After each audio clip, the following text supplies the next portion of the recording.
So here we've got a 1974 right-hand drive, very original Westfalia Continental.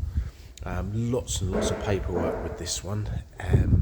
So what I'll do is try to take you around panel by panel, show you how good it is, and a couple of little spots that could do with addressing. Essentially, if we look along the bottom of the windscreen, that's all good. Nice and supple on the window rubbers, which is good.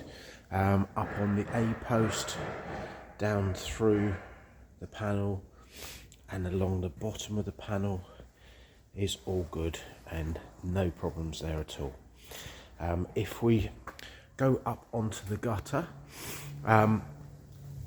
no problem, just a little bit of paint thinning there, so where it's sort of polished through, a couple of spots like that, couple there. It's not rot, it's nothing to, little mark there, it's nothing to be concerned about. It just could do with probably just a little bit of paint on there, just to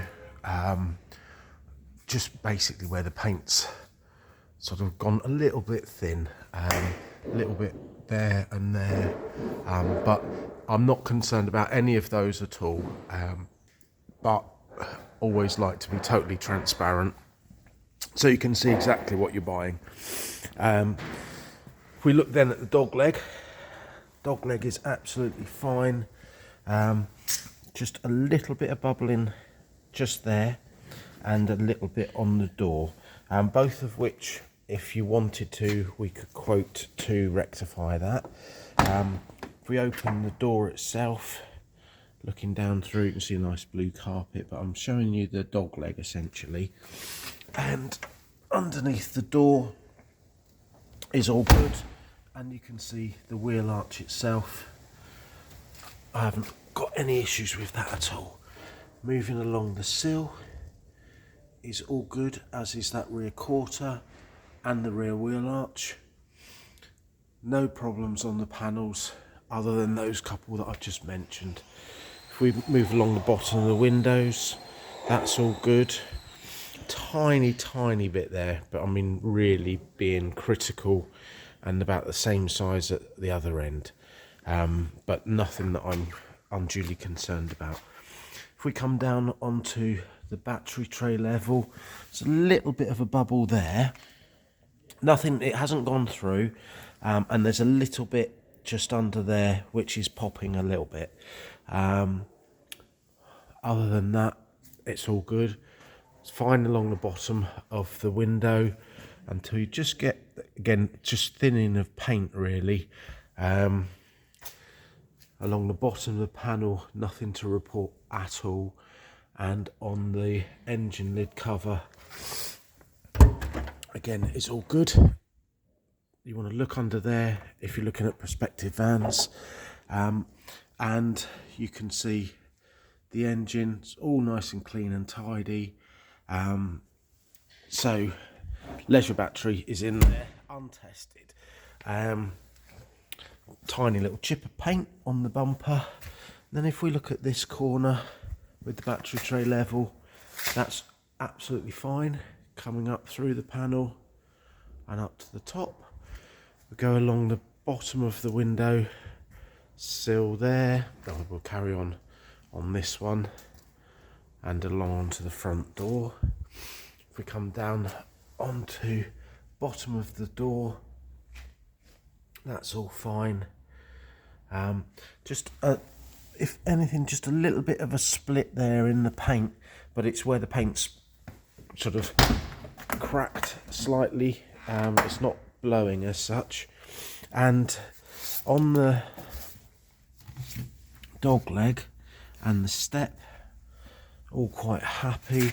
I think there's just a little bit, yeah, just a tiny bit on the bottom of that door. Nothing major, but it's there. And if we look, there you go. The floor's all pretty good, just dirty, or where it's probably had glue for the carpets. But you can see in there in the cab, it's really nice. Original beige basket weave, matching door panels, Really nice wood rim steering wheel. It's got the glove box lid on it, which they don't all have, and the shelf underneath. Then you've also got really nice clean roof lining, head lining I should say, sorry. If we look at the canvas, that's in really good condition. Oh sorry, the only thing I didn't show you was, can't remember if I showed you the sills or not, but you can see reflection on the paint is nice. And then if we come all the way around, can't remember if that one's, no, it's locked at the moment. So only a couple of little spots on the body that I would say.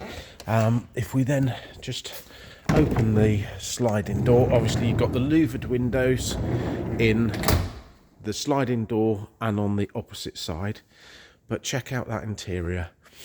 Really nice original mustard fabric. So full width rock and roll in the Continental, of course.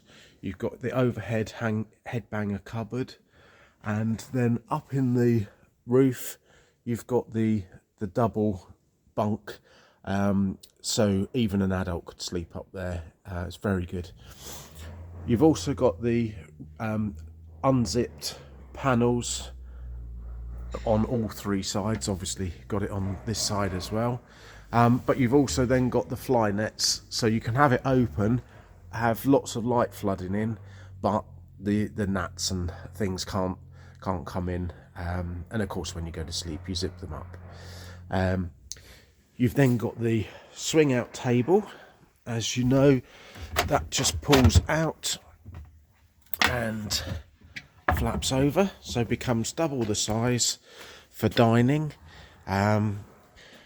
Really clever idea, because you could have it in so many different positions. In behind there is the wardrobe with the original vanity mirror.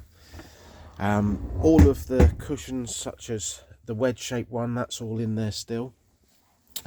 Then you've got gas bottles, general storage, and your hob.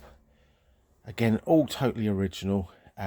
So you can walk through into the front, and then pull that down when you want to use the cooker.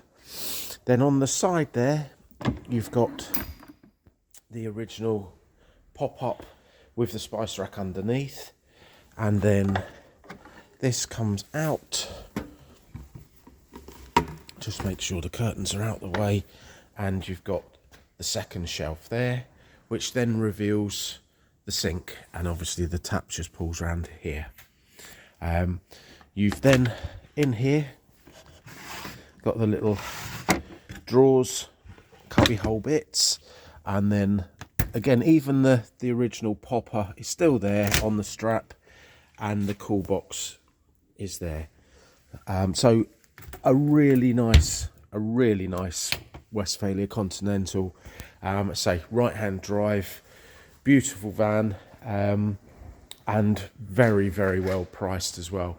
It's finished in pastel white over orient blue. Really shines up nicely, and would make a really nice bus for someone.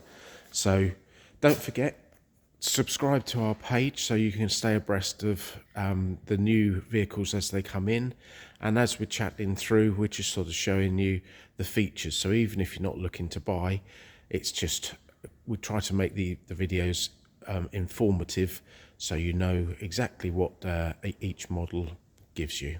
Okay, thank you.